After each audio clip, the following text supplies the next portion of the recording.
বন্ধুরা, ভগবানের পুজো বা ভক্তিমূলক কর্মের সময় আমাদের অনেকের হাই ওঠে কিংবা চোখে জল আসার অভিজ্ঞতা লাভ করি। সাধারণত মানুষকে শারীরিক ক্লান্তি বা ঘুম ভাবের লক্ষণ বলে মনে করেন, কিন্তু আধ্যাত্মিক স্বাস্থ্য এবং সাধকগণ এই বিষয়ে ভিন্ন দৃষ্টিভঙ্গি প্রদান করেছেন।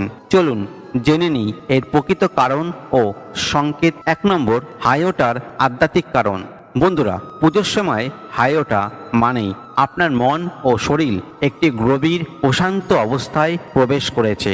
যখন ভক্তিমূলক সঙ্গীত, মন্ত্র, জপ বা ধ্যান হয়, তখন মস্তিষ্কের তরঙ্গ ধীরে যায় এবং দেহ শিথিল হতে থাকে।